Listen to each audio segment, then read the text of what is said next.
Eto ako ngayon, mag-isa pero masaya.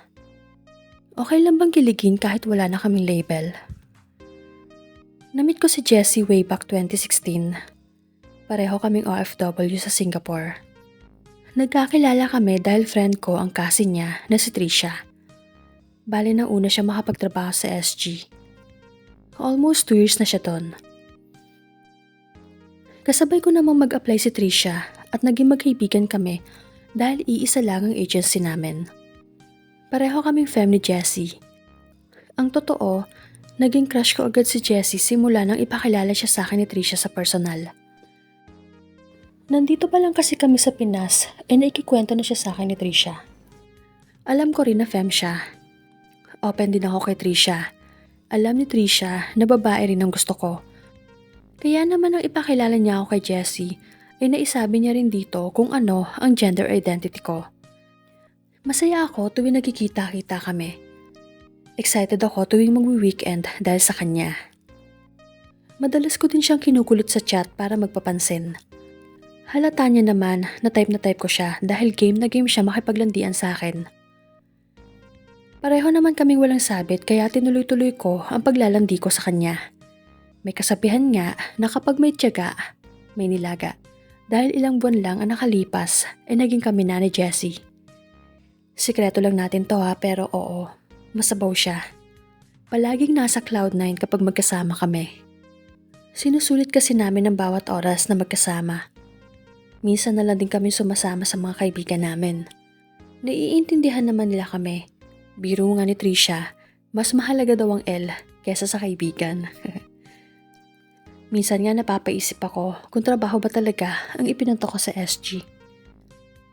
Si Jessie yung tipo ng tao na pwedeng-pwede mo i-flex sa lahat. Malakas kasi ang appeal niya. May itsura din naman ako pero siya talaga ang pansinin sa aming dalawa. Sobrang chicks kasi niyang pumorma. Napaka-sexy pa. Minsan kapag namamasyal kami, napapansin ko ang mga nakakasalubong namin. Mapababae o lalaki na pasimple sumusulyap sa kanya. Kadalasan mga kapwa Pinoy at mga Bangla. Tama ata siya sa sinabi niya na habulin kapag may nunal sa batok. Isang taon na kami nang magkaroon ng problema sa family niya sa Pinas. Namatay ang father niya. Napilitan siyang hindi tapusin ang kontrata niya sa SG. Kaka-renew lang kasi niya kaya hindi siya pinayagang umuwi sa Pilipinas. Pero dahil sa patong-patong na emosyon ay nagawa niyang patulan at makipag-away sa kanyang amo.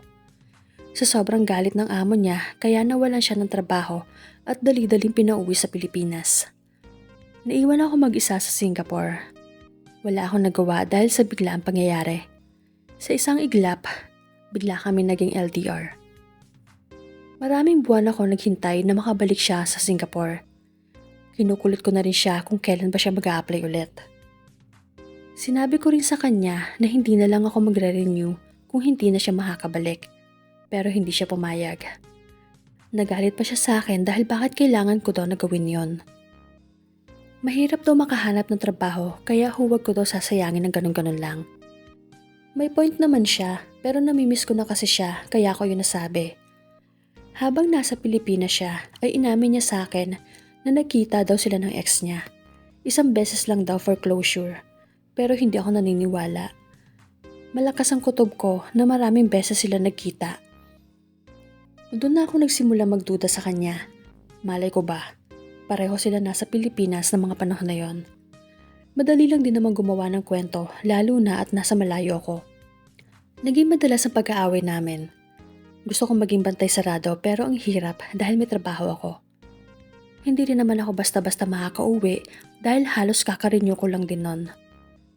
Ang tanging nagagawa ko na lang ay mag-isip ng hindi maganda na baka tuwing hindi ko siya kausap ay nandun siya sa ex niya, nakikipaglampungan. Dahil sa hindi na makontrol na pag-aaway, ay nagpasya siya na hiwalayan ako.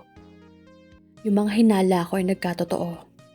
Isang buwan pa lang kaming hiwalay nang mabalitaan ko kay Trisha na may bago na si Jessie. Pero hindi yung ex niya. Iba na naman. Friend niya sa Singapore. Sa chat lang naging sila. Ang bilis niya magpalit, grabe. Napapaisip tuloy ako kung minahal niya ba talaga ako kasi ako, Sobrang minahal ko siya. Nalaman ko din na nag-aayos na pala siya ng papel niya para makabalik ng Singapore. Sobrang sakit. Iyak lang ako ng iyak dahil napaka-unfair niya sa akin.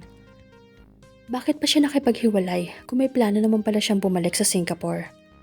Okay naman kasi kami nung hindi pa kami LDR. Sana binalikan na lang niya ako at hindi nakipagrelasyon sa iba. Ilang buwan lang ang lumipas at nabalitaan kong nakabalik na siya. Never na rin kami nagkita dahil tuwing sinasabi nila na sasama sa gala si Jessie ay hindi na ako sumasama. Lagi akong gumagawa ng dahilan para makaiwas. Ayaw ko siya makita dahil masasaktan lang ako. Mahal na mahal ko kasi siya, as in, mahal na mahal talaga.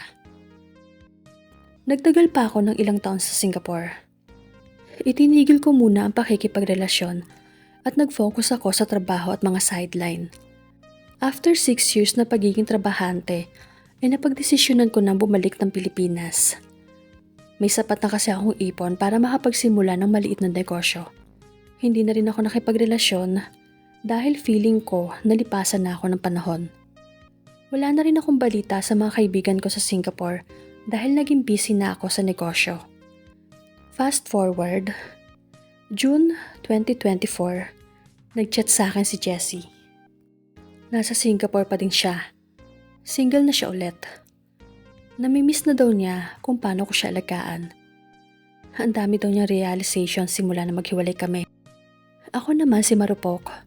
Kilig na kilig sa matatamis niyang salita. Araw-araw magka-chat kami. Araw-araw ding naglalandian.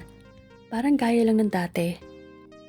Kung paano kami dati, unti-unti naming ibinabalik yun ngayon. Pero hindi kami. Wala sa usapan na magiging kami. Mas gusto niya kasi na walang kami para daw hindi kami nag-aaway. Nag-I love you ako sa kanya minsan pero siya, never siyang nag-I love you sa akin. Ayos lang naman. Mas mahalaga yung pinaparamdam kesa sa sinasabi lang. Next year, uuwi siya ng Pilipinas. Excited na ako na makita siyang muli. Madami na siguro nagbago sa kanya, pero ang sure ako, maganda pa din siya. Pwede namang magkaintindihan ng dalawang tao kahit walang label, diba? Ang mahalaga, alam namin pareho kung ano ang totoo naming nararamdaman para sa isa't isa. Bago tayo tuluyang magpaalam sa isa't isa, ay shoutout po muna kay Ma'am Angie TV. Kumusta po kayo, Ma'am? Maraming salamat po sa inyong suporta. Shoutout din sa mga bagong subscribers natin. Kumusta po kayo dyan? Again, maraming salamat po sa inyong lahat and God bless us all. Thank you, thank you, thank you, thank you.